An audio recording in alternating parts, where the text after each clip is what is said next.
Volle Auftragsbücher, aber auch ein immer größer werdender Konkurrenz- und Preisdruck kennzeichnen die wirtschaftliche Lage im deutschen Schwertransportgewerbe.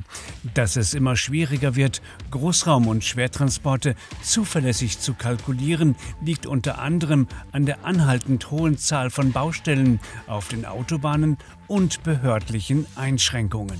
Aber auch Brückensprengungen, wie hier auf der Autobahn A45 bei Lüdenscheid, führen dazu, dass wichtige geografische Achsen dauerhaft nicht genutzt werden können. Zudem machen gestiegene Dieselkosten als Folge des Ukraine-Krieges dem Gewerbe zu schaffen. Schnell wird auch vergessen, dass die Ansprüche und Frachten der Kunden immer größer werden. Nur ein Beispiel dafür ist die kommende Generation von Rotorblättern bei den Windkraftanlagen, die mit 85 Metern fast die Länge eines Fußballfeldes erreicht hat. Aktuell lässt sich zusammenfassen, dass es sozusagen an allen Ecken und Enden des Gewerbes knirscht. Das ist ja nicht nur bei uns so, sondern auch bei vielen Kollegen. Wenn man sich heute am Markt umhört, hört man ja von sehr, sehr vielen Kollegen, ich habe keine Lust mehr. Und ich glaube, das ist das Gefährlichste, was unserer Verladerschaft, unserer Politik passieren kann, wenn dieser Speditionsbereich an bestimmten Stellen keine Motivation mehr hat. Man merkt ja meistens erst immer, wenn einem was fehlt, was man vorher daran gehabt hat. Ich glaube, dass die Logistik in Deutschland eine hervorragende Arbeit in den letzten Jahren abgelegt hat und dass man deswegen immer noch glaubt, das wird schon irgendwo funktionieren. Aber da stehen wir im Moment, glaube ich, an einem Scheideweg. Ich weiß nicht, wie lange es noch funktionieren wird. Wir wollen keine Panik machen, wir wollen nicht irgendwie jetzt Stress machen, aber wir müssen mehr Verständnis von allen Seiten bekommen, sonst wird der ein oder andere Unternehmer aufhören. Bleiben wir noch einen Moment lang beim Transport von Windkraftanlagen. Gerade erst hat der Bundesverband Windenergie errechnet, dass im Zuge des Klimawandels bis 2030 rund 35.000 Anlagen benötigt werden. Allerdings mit deutlich mehr Leistung als bisher. Bislang sind es übrigens 28.000, allerdings meist deutlich kleinere Anlagen.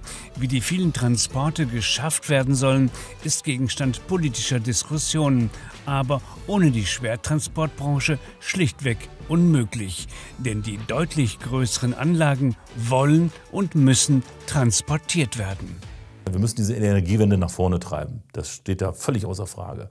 Was mich nur immer wieder überrascht, auch in den öffentlichen Diskussionen über die Logistik, die dahinter steckt, da spricht gar keiner. Wir hören also sehr viel, ist es gestattet, eine Windkraftanlage zu bauen, wie hoch darf überhaupt eine Anlage sein und so weiter und so weiter. Aber es wird nicht darüber gesprochen, wie kommt die Anlage überhaupt ans Ziel. Und das ist ein Riesenthema. Das nutzt nämlich nichts, wenn die Logistik nach hinten, egal ob es dann nachher an den Herausforderungen des Genehmigungsverfahrens, an der Technik, an dem Mensch liegt, nicht funktioniert. Wir müssen unabhängig werden. Es kann nicht sein, dass wir so abhängig bleiben. In vielen Bereichen bedeutet das auch die dringende Notwendigkeit, den klassischen Transportweg von schweren Lasten ausschließlich über die Straße zu verlassen. Längst ist es für Universaltransport selbstverständlich, auch Binnenhäfen bzw. das Wasserstraßennetz zu benutzen. Diese intermodularen Transporte praktiziert die Paderborner Firma zum Beispiel in enger Zusammenarbeit mit seinem 100%igen Tochterunternehmen Züst und Bachmeier im Nürnberger Hafen, wo es eine direkte Anbindung an die Verkehrsträger Wasser, Straße und Schiene gibt. Generell ist dies eine Möglichkeit, um den mittlerweile durch behördliche Einschränkungen stark angegriffenen Bereich von Groß- und Schwerlasttransporten über das deutsche Autobahnnetz auszugleichen. Vorwürfe der Branche gehen hier vor allem an die Adresse der neu gegründeten Autobahn GmbH des Bundes. Jahrzehntelang gab es mit den Ländern eingespielte Verwaltungswege. Doch jetzt ist alles viel komplizierter und vor allem langsamer geworden. Und dann diese ewige Bürokratie. Wenn man überlegt, dass man eine Genehmigung, die man hat, auch nicht gültig ist, wenn man plötzlich ein leichteres Gewicht hat. Ja, das ist ja im Moment so ein Thema, was wir haben. Das heißt, ich habe eine Genehmigung über 65 Tonnen. Jetzt bin ich aber nicht mehr 65 Tonnen, sondern bin nur noch 55 Tonnen. In dem Moment darf ich nicht abfahren.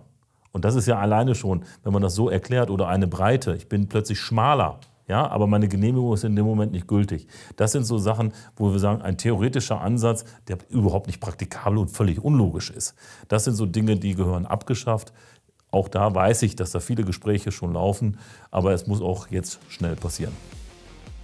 Auch wird es immer schwieriger, Berufskraftfahrer zu finden, obwohl gerade vom Schwerlastgewerbe seit jeher eine große Faszination ausgeht. Hier sind es vor allem spektakuläre Frachten, die begeistern. Nur ein Beispiel von vielen ist der aufsehenerregende Transport dieser 130 Tonnen schweren Lokomotive durch Universaltransport für den amerikanischen Markt.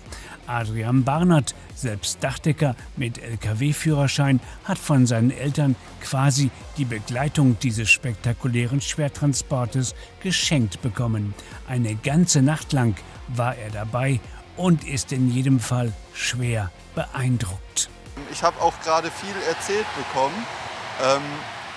Die machen ja viele Sachen, nicht nur mit Lokomotiven, es sind auch Windkraftanlagen und da ist zum Beispiel auch die Planung, die Logistik, dass so ein Windradarm transportiert wird und der nächste wird schon verladen und kommt quasi, sobald der eine montiert ist, ist der nächste schon vor Ort.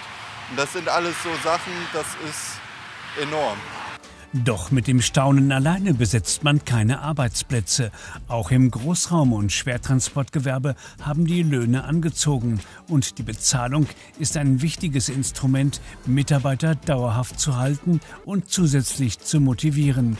Am Ende kommen viele kostensteigernde Faktoren zusammen, die natürlich auch von den Kunden akzeptiert und bezahlt werden müssen. Insgesamt ist es natürlich schwierig, auch diese hohen Kosten bei unseren Verladern und Kunden durchzusetzen. Wir haben einen unglaublichen Dieselkostenanstieg gehabt, wir haben höhere Löhne. Im Jahr 2023 jetzt wird die Maut noch einmal erhöht. Wir stehen ja immer wieder bei unseren Kunden und brauchen mehr Geld. Und wir wissen natürlich auch, dass wir das strapazieren. Und viele Kunden, das ist aber unsere Erfahrung, haben natürlich aber auch Verständnis dafür, dass wir dieses Geld brauchen. Aber wie gesagt, es ist ein ganz schwieriges Thema. Aktuell größtes Problem aber ist zurzeit die Misere bei den Parkplätzen für Schwertransporte. Oft können Raststätten in den frühen Morgenstunden nicht angesteuert werden, weil vorgesehene Stellplätze von anderen Lkw blockiert werden. Diese Situation führt zu einem extremen Sicherheitsrisiko für alle Begleitfahrzeuge, die einen solchen Konvoi absichern.